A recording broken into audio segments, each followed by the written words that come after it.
All right, before we start talking about bass drum technique, foot technique, let me share with you some things for you to think about. I would call these considerations.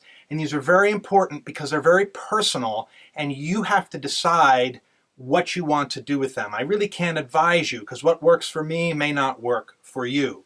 So as you consider getting ready to work on foot technique with your bass drum, I want you to think about some of the following things, or all of them actually. Drum angle. Drum angle meaning how high up do you have the spurs in front of your bass drum? Is your bass drum perpendicular to the floor, or is the front head up enough that it's tilted back? Or do you have it with the spurs not out at all and it's leaning a little bit this way, let's say? All three of those angles can make a difference in the way your pedal feels to you and how your feet work with your pedal. So it's something for you to take a look at, play around with, and check out. Next would be head tension. If you're a rock drummer, you're going to have a loose head. If you're a jazz drummer, you're going to have a tighter head. Well, just like a snare drum, a tighter head has more rebound, brings the stick back quicker. Same with a bass drum head.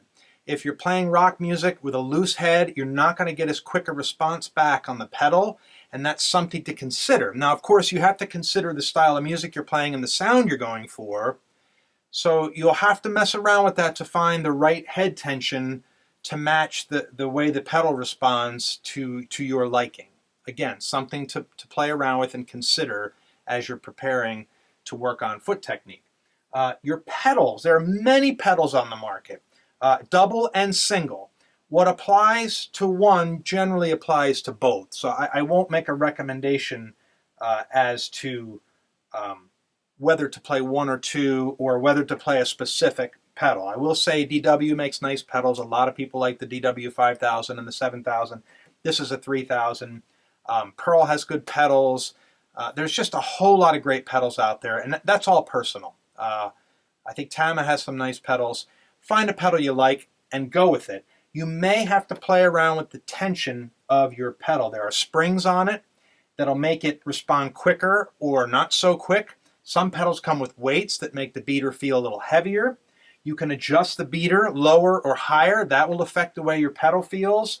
There are chain-driven pedals along with straps, and the old ones just had a metal piece there. You can explore those things to find out which you feel best about. I encourage you to go to a music store and try a bunch out and see how they feel. And then pick one that you like, whether it's single or double. But that's an important thing to consider.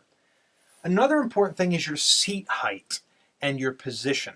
When I started playing, I liked to seat myself low. But as I'm getting older, I've come up a little bit in my seat position.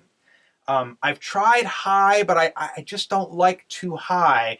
I find myself kind of in the middle now, between high and low.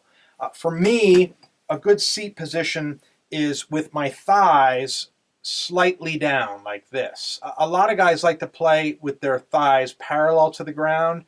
I find that mine right here feel a little better, probably because I play heels up, and when I bring my heels up, my legs come up to about parallel to the floor. That might be why.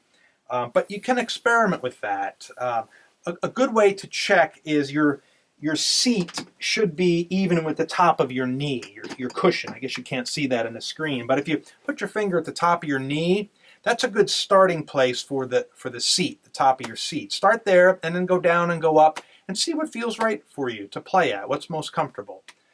Position is how close you are to the bass drum.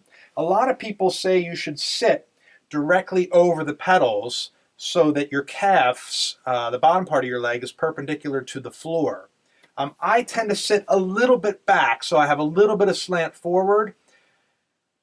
Depending on the technique I use, I will shift a little bit. Certain techniques work better in a perpendicular seating, so I'll move up a little bit to get that when I need to. But something to think about, is how close you are to your bass drum. Also on your seat, you should sit centered on your seat. Some people like to sit on the front edge. I'm not a big fan of that. I like to put myself right in the center of the seat where I'm comfortable and relaxed. They make seats with those cutouts in them Not a big fan of that myself. Some people love them. I actually find they're too comfortable. I sit in that seat and I kind of want to relax and put up my feet. And it's just how it is. So I like a flat seat myself. But again, if that's what you like, go for it. Let's see, where are we at? Shoes here. Most people will say shoes don't really matter. You should be able to play your bass drum pedals with any shoes on.